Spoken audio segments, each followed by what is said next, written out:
Assalamualaikum warahmatullahi wabarakatuh. Perkenalkan, nama saya Desi Naftasari, NIM 1825-017. Baik, di sini saya akan menjelaskan beberapa materi metodologi penelitian. Yang pertama, kajian teori dan pengembangan kerangka pemikiran.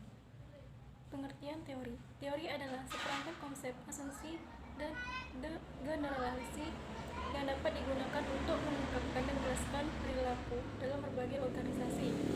Teori juga merupakan definisi dan proses yang disusun secara sistematis.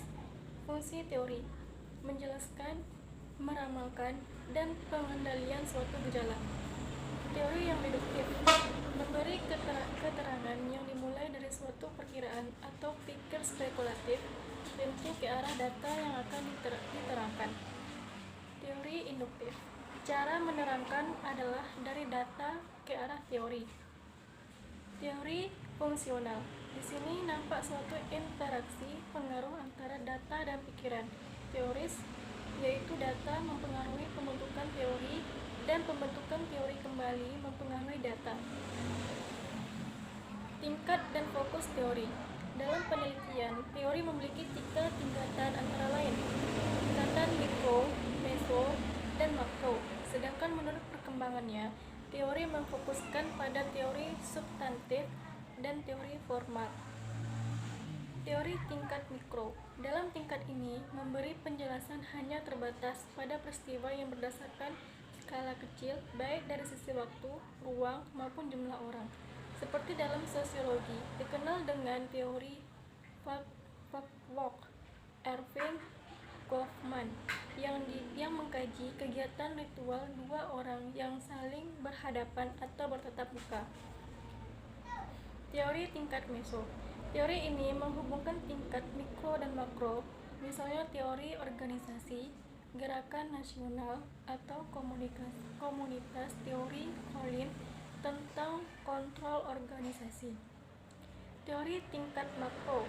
Teori ini menjelaskan objek yang lebih luas seperti lembaga sosial, sistem budaya, dan masyarakat secara keseluruhan.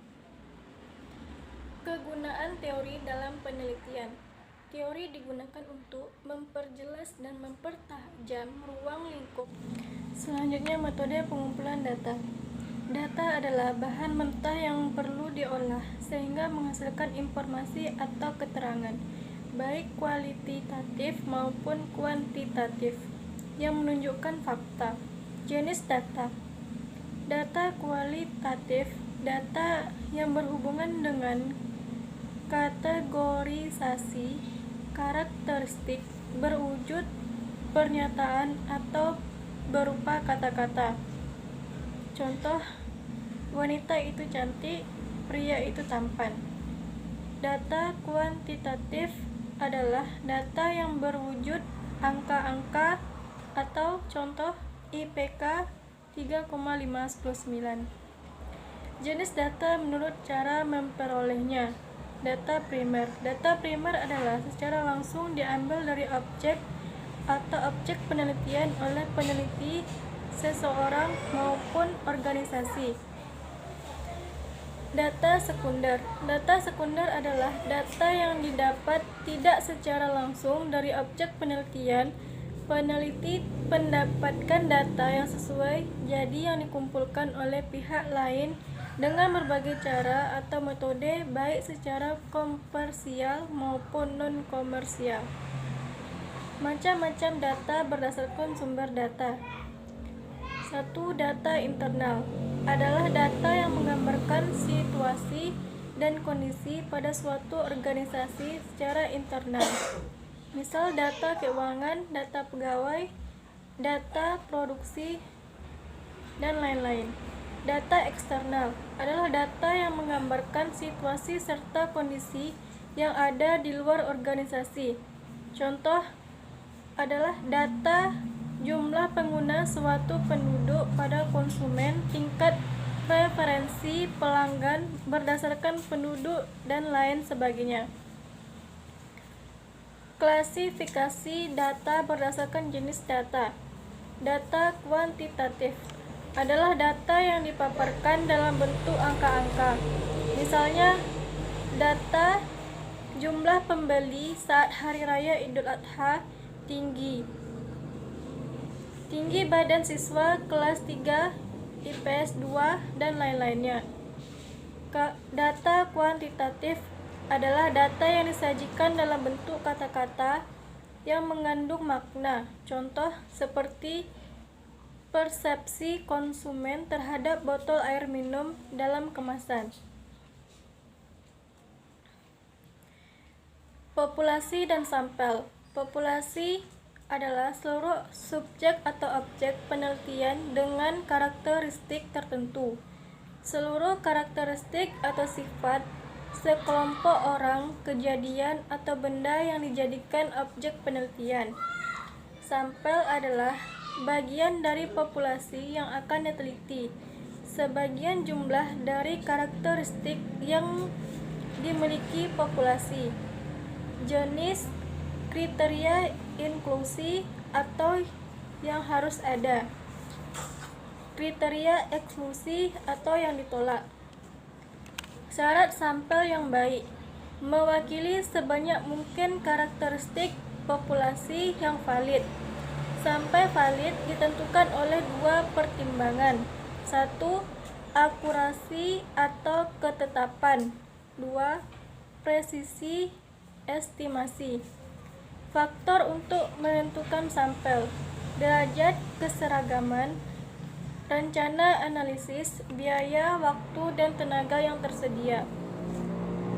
Teknik sampling: proses seleksi sampel yang digunakan dalam penelitian dari populasi yang ada. Jumlah sampel dapat mewakili seluruh populasi yang ada. Pembagian probability sampling dan non-probability sampling.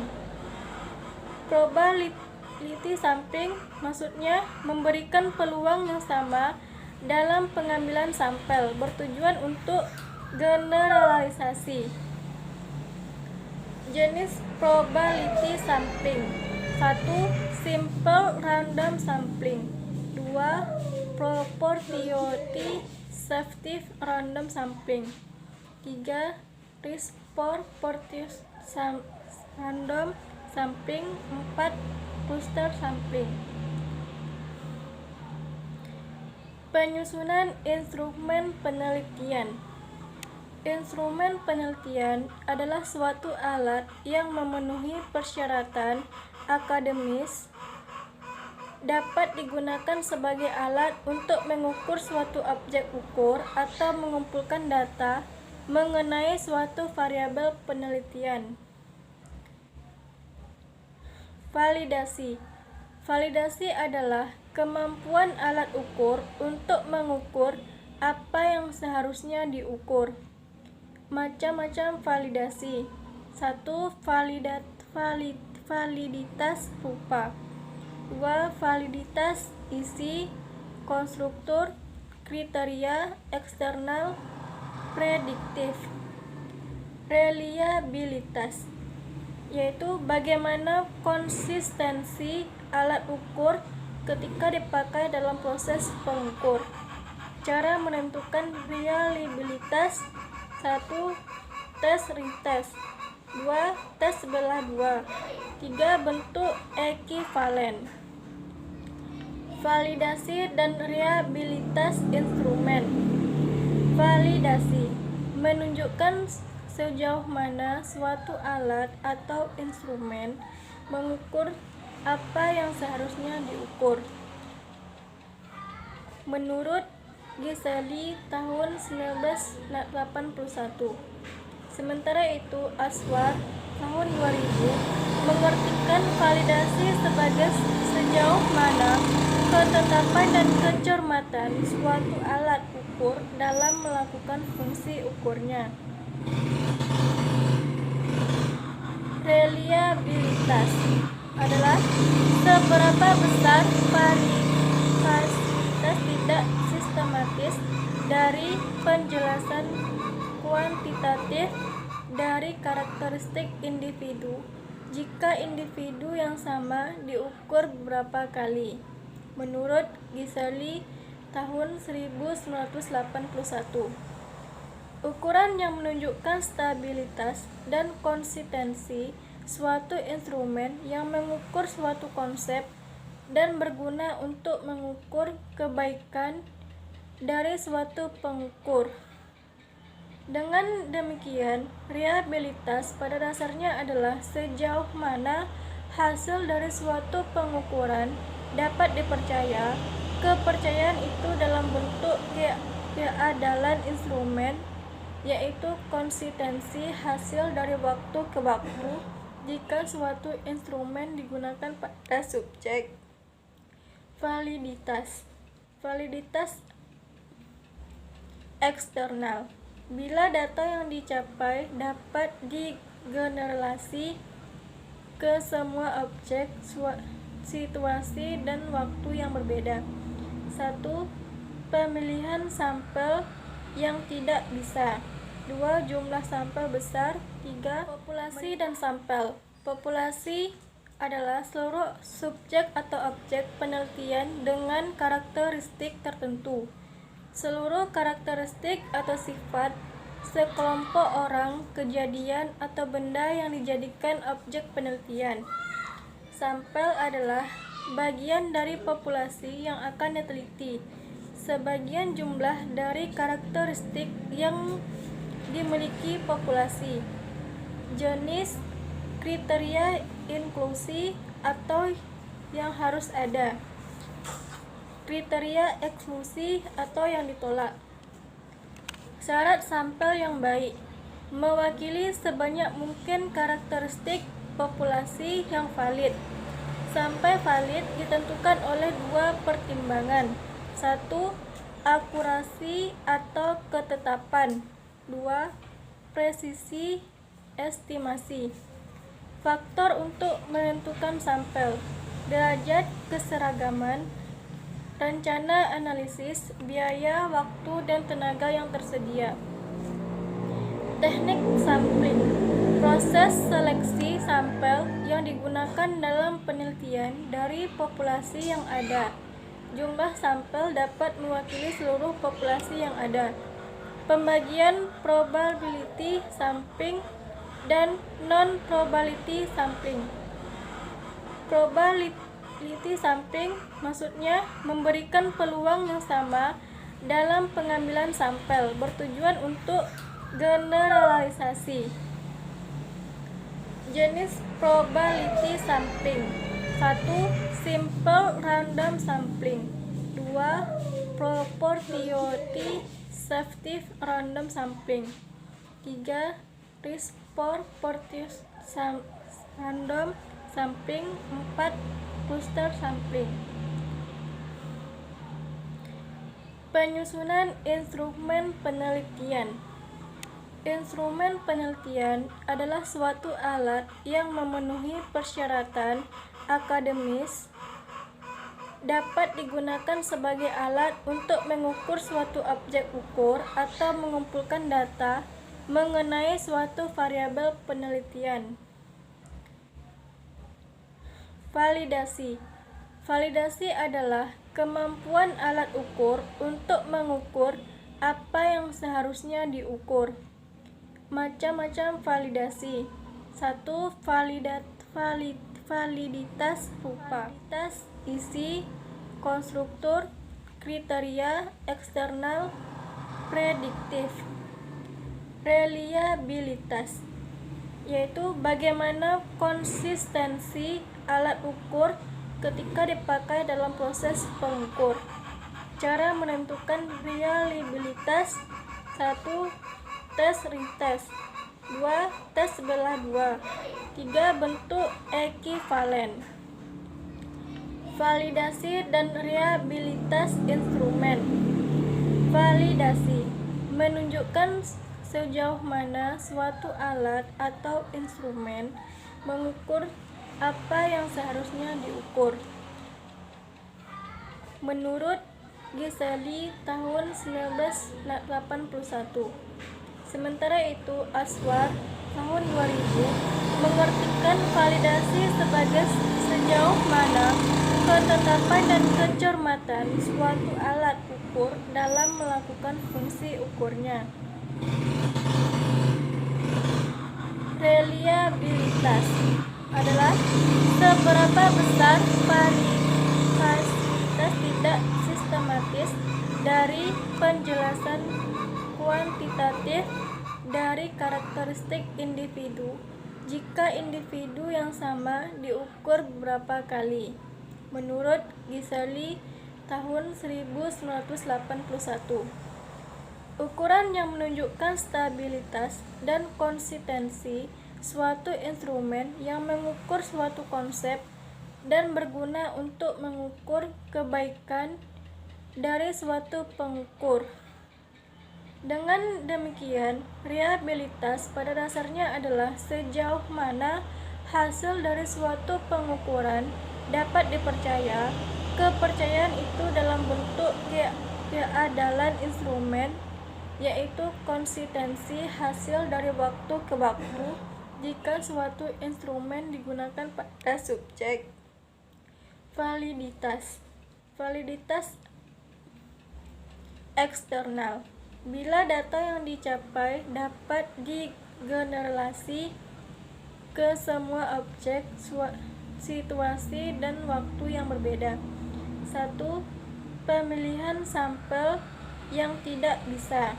2. Jumlah sampel besar. 3.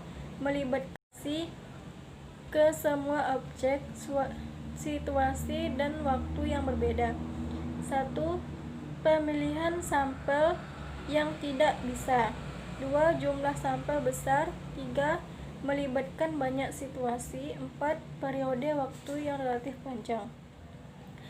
Validitas internal digunakan untuk menjawab pertanyaan apakah penelitian sudah menggunakan konsep yang seharusnya. Reliabilitas. 1. Stabilitas. Teknik paralel.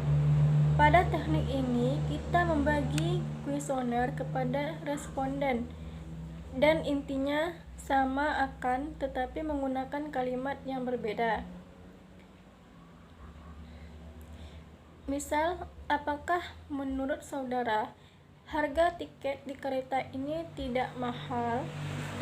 Apakah harga di kereta ini telah sesuai dengan pelayanan yang saudara terima? Teknik ulang. Pada teknik ini kita membagi kuesioner yang sama pada waktu yang berbeda. Misal, pada minggu 1 ditanyakan bagaimana tanggapan saudara terhadap kualitas dosen di Universitas Pasir Pengarayan. Pada minggu kedua ditanyakan lagi pada responden yang sama dengan pertanyaan yang sama. 2. Konsistensi. Inter-item konsistensi adalah konsistensi jawaban responden atas semua item instrumen diukur dengan korelasi yang tinggi antar masing-masing quest. Teknik pengolahan penyajian dan data analisis. Teknik pengolahan data. Definisi: pengolahan data adalah proses untuk memperoleh data ringkasan berdasarkan kelompok data mentah.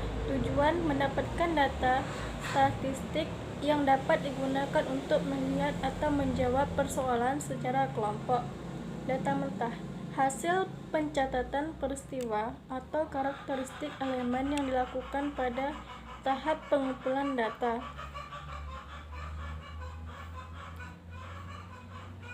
Metode pengolahan data secara umum dibagi menjadi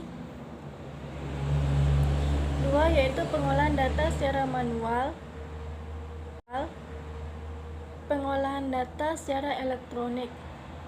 Pengolahan data secara manual dilakukan untuk jumlah observasi yang tidak terlalu banyak, memerlukan waktu yang sangat lama. Contoh pelaksanaan pemilu menggunakan telemark. Pengolahan data secara elektronik memerlukan bantuan komputer. 2. Meminimalisir tingkat kesalahan memerlukan adanya program sesuai dengan kebutuhan. 4. Dapat dilakukan pengolahan lebih lanjut. Tabel. Tabel merupakan kumpulan angka-angka yang disusun menurut kategori-kategori sehingga memudahkan dalam pembuatan analisis data.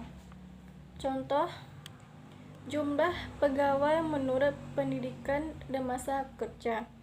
Grafik merupakan gambar yang menunjukkan secara visual data merupakan angka maupun simbol yang biasanya berasal dari tabel yang telah dibuat. Jenis data.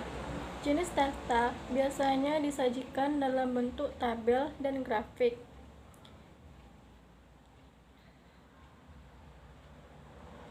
Data berkala adalah data yang dikumpulkan dari waktu ke waktu.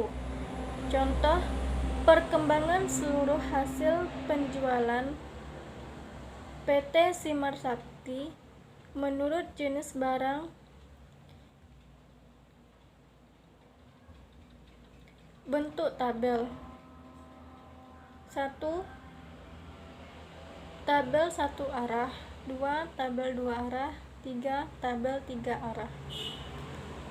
Tabel satu arah adalah tabel yang memuat keterangan satu hal atau satu karakteristik saja.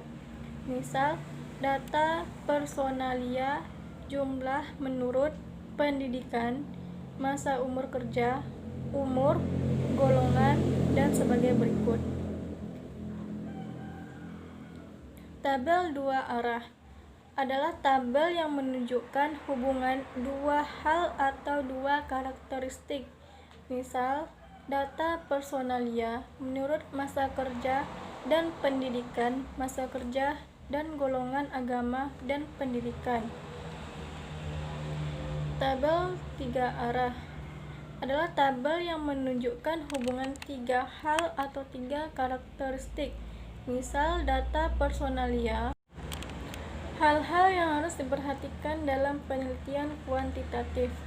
1. Berikan interpretasi dari hasil output. 2. Analisa data tidak dapat dipisahkan dari kajian teoritis yang dipergunakan. Teoritis tetap digunakan sebagai alat analisis dari pertemuan dan kuesioner. Pola penelitian kuantitatif bersifat linear dan baku. Penelitian kuantitatif dibagi beberapa macam. 1. Berpola. 2. Bebas nilai objektif. 3. Deduktif monotetik. 4. Ilmu adalah cara terbaik dalam memperoleh pengetahuan. 5. Mencari penjelasan. 6. Menemukan hukum universal. Pengumpulan data dan analisis kualitatif. Penelitian lapangan disebut juga etnografi atau observasi partisipatif. Peneliti secara langsung mengobservasi dan berpartisipasi dalam setting sosial skala kecil dalam suatu waktu tertentu dan dalam budaya setempat penelitian. 2. Penelitian lapangan. Belajar tentang orang lain atau riwayat hidupnya, hobi dan minatnya, kebiasaan, harapan, rasa takut, dan mimpi-mimpinya. Mungkin sekian video dari saya. Lebih dan kurang saya mohon maaf. Assalamualaikum warahmatullahi wabarakatuh.